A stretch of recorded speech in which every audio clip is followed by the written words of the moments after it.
Welcome to Kicker. I'm your host, Nic Conway. Coming up on today's show, are young people tired of working for minimum wage? Kicker's Josh Hodder talks to young workers to find out. Dean McDonald has announced his plans to build a new hockey arena. Kicker's Dylan Murphy has the latest on the Growlers saga. Music student TJ Hogan performs All That's Left Over. And I'll be throwing it to Chad Feehan as we close our Heroes of the Pandemic series. And now to our top story. Many of us have noticed our trips to the grocery store are getting more expensive. For students who are living on their own, it hasn't been easy to keep up. Kicker Chantel Murrin spoke with some of these students who are finding it difficult. Since the pandemic started, post-secondary students everywhere have been affected. Now, they're facing another struggle, the cost of their next meal. Emma Deering-Slade is a nursing student at MUN who works at COVID-19 vaccination clinics here in St. John's. She says rising food prices have forced her to go back to work. Okay. Like 12 weeks of courses in 6 weeks, so it's like fast track. So my plan was not to work this semester because I'm so busy, but about halfway through the semester I had to go back to work because student loans only cover so much, like I can't live off student loans. I was trying to. According to Canada's food price report, the pandemic led to changes in production, manufacturing, and many other factors that will have a long-lasting impact on food prices.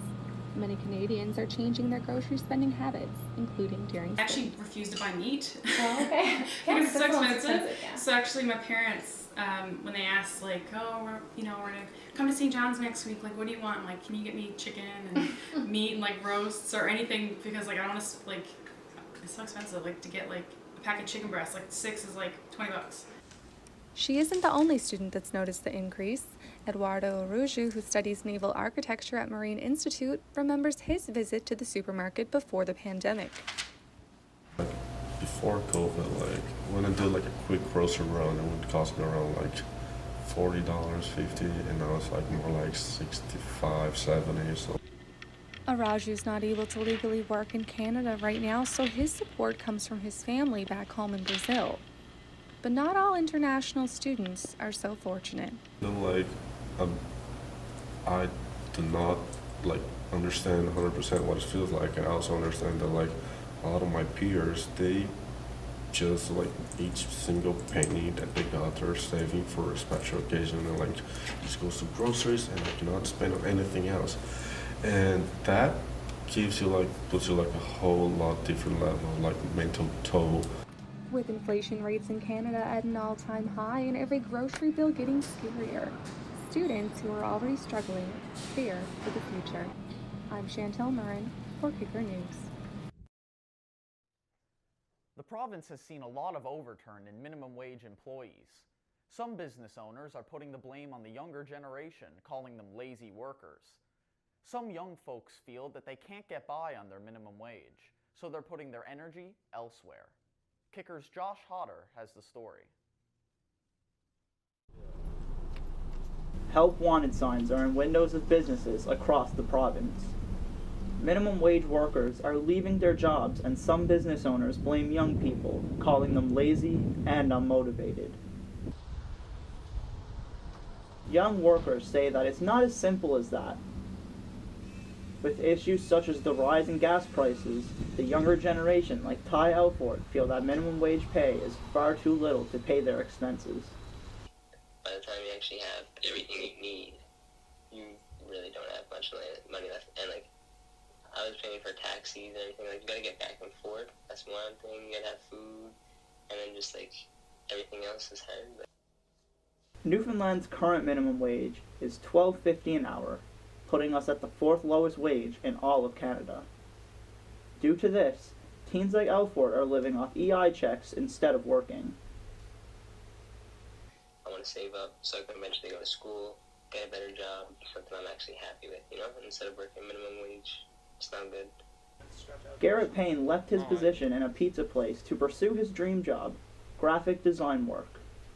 Every single market is becoming more competitive, so to get luxuries is basically undoable if you're just getting minimum wage pay.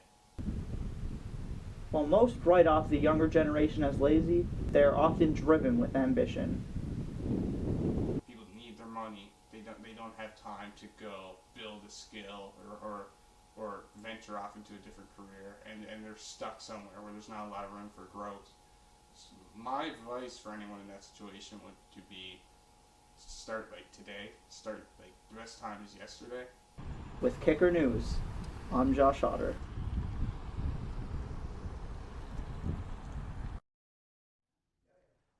There's been a new development in the ongoing dispute between the City of St. John's and Newfoundland Growlers owner Dean McDonald. Yesterday, at a Mount Pearl Paradise Chamber of Commerce meeting, McDonald announced plans to build a new arena, but he isn't saying where it will be. Kicker's Dylan Murphy has the story.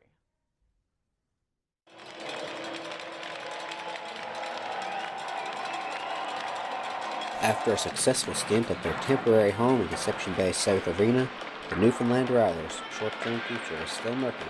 And yesterday, owner Dean McDonald pulled back the curtain on a long-term vision, a plan to build an arena. And I guess when you have nowhere to play, you don't have much choice. And sometimes in life, you actually like it when you're not given a choice. Right now, it's a plan that's short on details. McDonald did not announce a specific location, other than it would be in the Mount Pearl Paradise region. He also did not announce financial estimates, blueprints, or timeline other than a couple of years, but stated that ongoing disputes with St. John's City Hall, as well as demographics, led to this decision being made months ago. This region of the Northeast Avalon is where our fans live. It's just the truth of it. When we look at the demographics of who buys our ticket, if you were to drop a dart from a balloon, it would be out in this region. The mayors of Mount Pearl and Paradise were both in attendance at the Chamber of Commerce meeting where this announcement was made. Both are excited at the prospect of becoming the Growlers' long-term host. Well, naturally, it would be a great economic development piece, and I believe truly it would be supported by the community. Canadians are hockey first at the end of the day. We'd be open to talk to anybody who wants to bring a business like Mr. McDonald's to Paradise, obviously. We'd welcome it. We have one of the youngest average age populations, and we're pretty much hockey town, and like I said, the business and economic development for the area would be great. The investigation into workplace harassment allegations that led to McDonald's group being evicted from the Mary Brown Center is ongoing. St. John's Mayor Danny Breen cannot be reached for comment. For Kicker, I'm Dylan Murphy. CNA music students are hard at work preparing for their show on November 30th. One of those students is TJ Hogan. Here he is with All That's Left Over.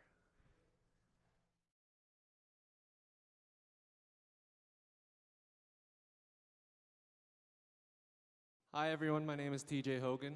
I'm going to sing an original song called All That's Left Over. I wrote it during the pandemic regarding life going into adulthood during a pandemic, and for artists who are up and coming, or even artists who are already coming. I feel like everybody will be able to relate to at least some extent.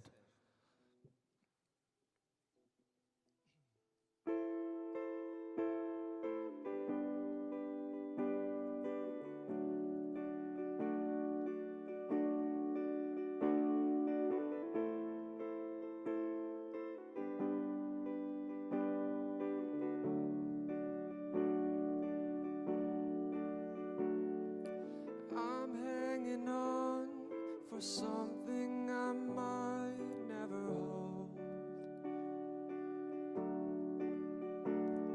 Stuck here so long, waiting out the cold. Trying to catch all my tears, he said, I'm down to wait a few years.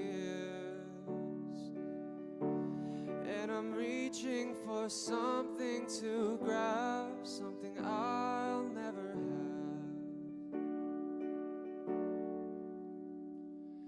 It feels like a lifetime has passed since the time that we last saw each other. Over and over I sit and I stare out the glass at a life that I had waiting my shoulders, and what I almost had would have been grand. I just wish I had it together. And now face on the glass, take a breath, I ask, is this all that's left over?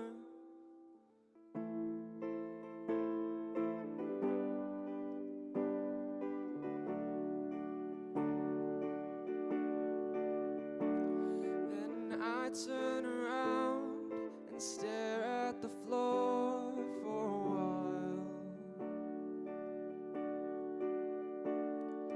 picking out every detail on each tile,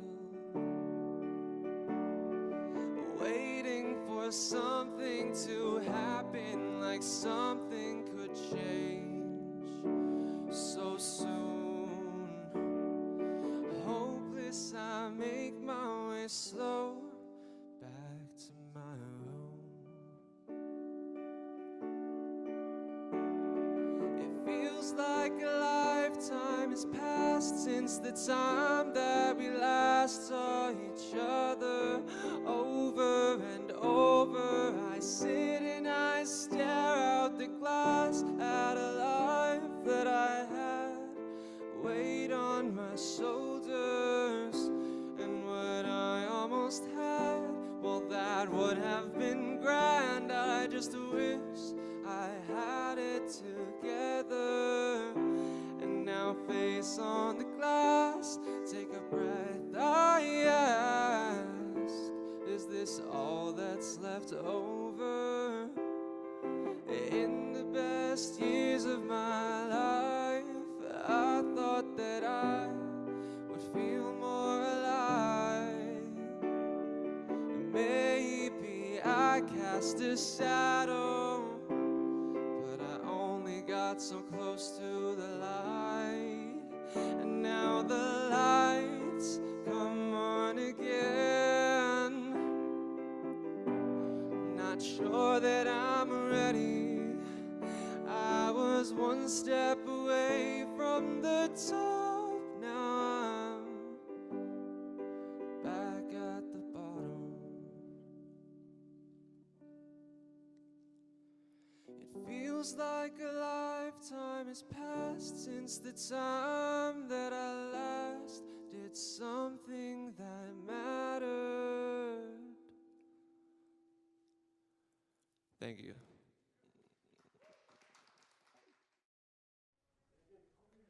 If you're fiending for some Fian, you're going to be in luck. Now over to Chad Fian as he concludes our Heroes of the Pandemic series.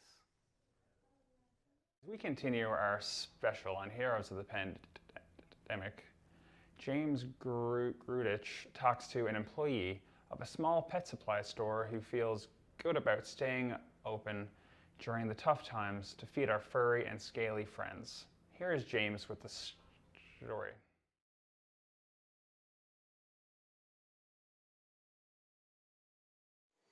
Everyone knows that grocery stores for people are essential, but what about for our pets? Western Pet Supply is a local shop that has stayed open throughout the pandemic. It's a small business, but longtime employee Kyle Michelin says he likes it that way. And everyone here is, like, we're all friends, so it's really close-knit.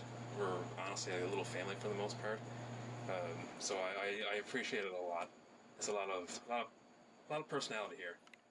Kyle has been working for the company since they started out in a small office space nearly 4 years ago. Now they operate in a much bigger facility.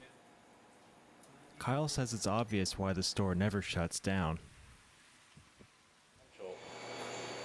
Essentially, everything's got to eat. Dogs, cats, lizards, they all need some sort of food. So we got to stay open to get everyone their food. It's essential, necessary.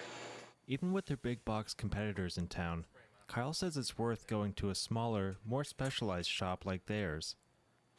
Usually it's more personal here. It's we know you on a name-to-name basis more, and we go more beyond what I think most other stores do for research and stuff like that. Being an essential worker in a pandemic is not easy for anybody. There has been some days where I didn't want to come in, especially at the beginning when it all started. But thankfully, it's not so bad now. Kind of getting more of a grip onto it. Co-worker Logan Reed says that he's just grateful to have a necessary job in the community.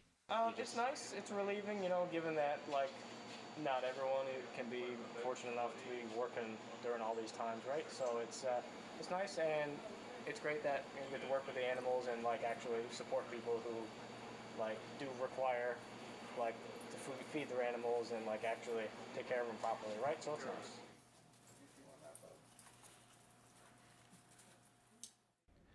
And that wraps up our series and our show for today. Thanks for watching.